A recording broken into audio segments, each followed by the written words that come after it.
네, 미세먼지가 좀 거치나 싶었는데 오늘 또다시 공기질이 나빠집니다. 중국발 스모그의 영향으로 수도권은 공기가 탁하겠는데요. 여기에 불청객 황사도 영향을 줄 것으로 보입니다. 김재훈 기자의 보도입니다. 이제 숨통이 트이나 싶었는데 또다시 공기가 탁해집니다. 오늘 중부지방을 중심으로 중국발 스모그가 넘어오고 대기 정체까지 더해지면서 공기질이 다시 나빠지겠습니다. 서울을 포함한 경기, 강원 영서는 종일 미세먼지와 초미세먼지가 나쁨 단계가 각각 예상됩니다. 그 밖에 충청과 남부지방도 먼지 농도가 일시적으로 나쁨 수준까지 오르는 곳이 있겠습니다. 여기에 봄의 원조 불청객 황사 가능성도 있습니다. 황사는 주로 중국 북부와 북한을 지날 것으로 예상되지만 일부 모래먼지가 우리나라로 밀려옵니다. 이 황사는 대부분 저기압의 후면을 따라 대기 상층에 떠서 북한 상공을 지나가겠지만 그중 일부는 고기압의 하강 기류를 따라 28일 밤부터 29일 사이에 우리나라에 영향을 줄 가능성이 있겠습니다. 호흡기 환자와 노약자는 장시간 바깥 활동을 피하고 외출 시에는 황사용 마스크를 착용하는 것이 좋습니다. 이번 미세먼지는 금요일부터 깨끗한 바람이 불면서 해소될 전망입니다. 다만 기상청은 기류에 따라 황사 유입량이 크게 늘어나고 지속 시간도 길어질 수 있다며 수시로 기상 정보를 확인해달라고 당부했습니다. 연합뉴스TV 김재훈입니다.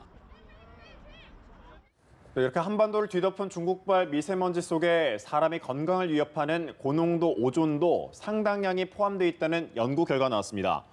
고려대기환경연구소가 지난 24일부터 27일까지 중국에서 발생해 서해로 이동한 대기오염 구름 성분을 분석한 결과 미세먼지뿐 아니라 오존의 전조물질인 이산화질소와 탄화수소가 다량으로 포함된 것으로 나타났습니다.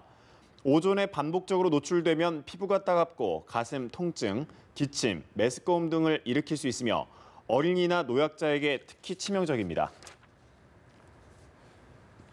네, 세월호 참사가 벌어졌을 때 박근혜 전 대통령은 침실에 누워 골든타임이 지난 뒤에야 사고를 알아챈 것으로 검찰 수사 결과 드러났습니다. 뒤늦은 지시는 형식적이었고 참모들은 책임을 떠넘기기 위한 각종 조작에 몰두했습니다. 이소영 기자의 보도입니다. 세월호 참사 당일 박근혜 전 대통령이 연락 두절된 사실을 숨기려 청와대가 총동원된 사실이 검찰 수사를 통해 드러났습니다. 서울중앙지검 수사팀은 이 같은 은폐, 조작을 주도한 김기춘 전 비서실장과 김장수 전 국가안보실장 등을 재판에 넘겼습니다. 검찰은 이들이 박 전 대통령이 관저 침실에 머무르며 골든타임 이후에야 보고를 받은 사실을 숨기기 위해 첫 지시가 내려진 시각을 조작하고 이후 오후와 저녁 한 차례만 보고가 이뤄졌음에도 대통령에게 30분 단위로 실시간 보고가 이뤄졌다고 꾸몄다며 허위 공문서 작성 혐의를 적용했습니다. 박 전 대통령을 감싸려 참사 당일 상황 보고서를 직접 전달한 것처럼 진술한 윤전추 전 행정관에게는 위증 혐의가 적용됐습니다. 검찰에 따르면 책임을 피하려는 청와대의 꼼수는 국가위기관리지침 무단 수정이라는 또 다른 범죄로 이어졌습니다.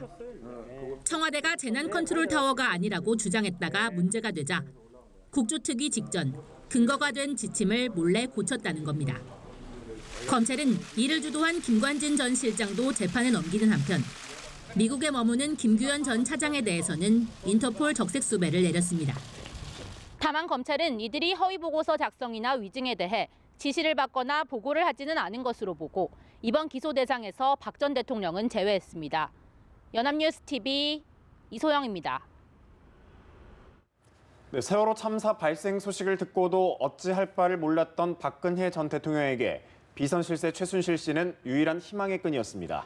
사고가 나고 무려 7시간을 넘긴 뒤에야 대책본부를 찾았던 박 전 대통령. 이 또한 최 씨 제안이었다고 합니다. 정호윤 기자의 보도입니다. 2014년 4월 16일 오후 2시 15분 최순실은 이영선 당시 행정관이 운전하는 청와대 승합차를 타고 박 전 대통령 관저에 도착했습니다. 이른바 A급 보안 손님으로 분류돼 검색조차 필요 없었고 차량은 관저 정문인 인수문을 통과해 관저 입구까지 들어왔습니다. 관저 침실에 누워 최 씨를 기다리던 박 전 대통령은 최 씨가 도착하자 세월호 대책회의를 시작했습니다. 이재만, 안봉근, 정호성 등 문고리 3인방도 함께였습니다. 박 전 대통령과 최 씨, 문고리들의 회의는 40분 정도 이어졌습니다. 관저에 들어서기 전 정호성 전 비서관으로부터 상황 보고를 받은 최 씨는 박 전 대통령에게 중앙재난안전대책본부 방문을 제안했습니다. 최 씨의 제안에 마음을 굳힌 박 전 대통령. 이후 담당 미용사들에게 서둘러 청와대로 들어오라는 연락이 갔고 중대본으로 출발하기 전까지 대통령의 화장과 머리 손질 작업은 이어졌습니다. 검찰 관계자는 최 씨의 관저 방문은 미리 예정돼 있었고 주기적으로 회의가 열린 것으로 확인됐다고 말했습니다. 누구도 부인할 수 없는 비선 실세였음이 다시 한번 드러난 최 씨는 검찰 조사를 거부한 채 구치소에서 나는 누구인가라는 제목의 회고록을 쓰고 있는 것으로 전해졌습니다. 연합뉴스TV 정호윤입니다. 박근혜 정부 당시 역사교과서 국정화에 청와대가 불법 행위를 통해 전방위적으로 개입했다는 조사 결과가 나왔습니다. 역사교과서 국정화 진상조사위원회는 청와대가 집필진 선정과 편찬 기준 수립 등에 개입하고 홍보비를 불법 처리한 사실을 확인했다고 밝혔습니다. 또 교육부는 비밀 TF를 부당 운영하고 국정화 반대학자들을 연구 지원 사업에서 배제했다고 덧붙였습니다. 조사위는 해당 청와대 관계자와 실무자들에 대해 수사 의뢰할 것을 교육부 장관에게 요청하고 관련자 처벌과 초등학교 역사교과서의 검정제 전환 등을 권고했습니다. 네, 이명박 전 대통령에 대한 검찰 조사가 또다시 무산됐습니다. 더 이상의 조사는 무의미하다던 이 전 대통령의 입장은 결국 바뀌지 않았습니다. 수사 방향에 대한 검찰의 고심이 깊어지고 있습니다. 구하림 기자의 보도입니다. 첫 번째 조사가 무산된 지 이틀 만에 검찰은 이 전 대통령에 대한 방문 조사에 다시 나섰습니다. 지난 14일 이 전 대통령을 조사했던 신봉수 송경호 부장검사가 동부구치소를 찾아 변호인을 통해 조사 필요성을 설득한 것으로 전해졌습니다. 하지만 앞서 공정한 수사를 기대하기 어렵다며 조사 불응 입장을 못 박은 이 전 대통령의 의사는 변하지 않았고 이번에도 검찰 조사는 결국 이루어지지 못했습니다. 아직 검찰하고 만남이 이루어지지 않았습니다. 옥중 조사를 통해 보강 수사를 벌이겠다는 계획에 차질이 빚어지면서 검찰은 돌파구 마련이라는 과제를 안게 됐습니다.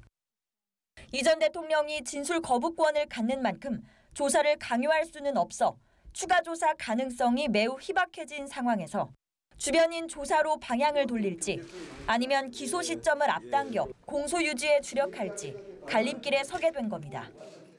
검찰 안팎에선 불법 자금 수수에 깊이 관여한 인물로 지목된 부인 김윤옥 여사를 곧 소환할 것이라는 관측에 무게가 실립니다. 검찰은 김 여사 조사에 대해 현재로서 정해진 것이 없다며 여전히 신중한 모습이지만 불법 자금 수수 의혹을 규명하기 위해서는 반드시 거쳐야 할 수순이라는 것이 법조계의 중론입니다. 연합뉴스TV 구하림입니다. 네, 이명박 전 대통령의 재산 관리인으로 알려진 이병모 청계재단 사무국장이 조력자에 불과한데 억울하게 기소됐다고 주장했습니다. 서울중앙지법에서 열린 첫 공판 준비기일에서 이 씨 변호인은 호응 프리닝에서 10억을 횡령한 혐의와 관련해 고 김재정 씨 부인 권영미 씨의 대표 등재 절차를 도와준 사실밖에 없으며 금강 횡령 범행에 대해서는 전달책에 불과하다고 주장했습니다. 공판 준비기일에는 피고인이 직접 출석할 의무는 없지만 이 씨는 법정에 출석해 선처를 호소했습니다.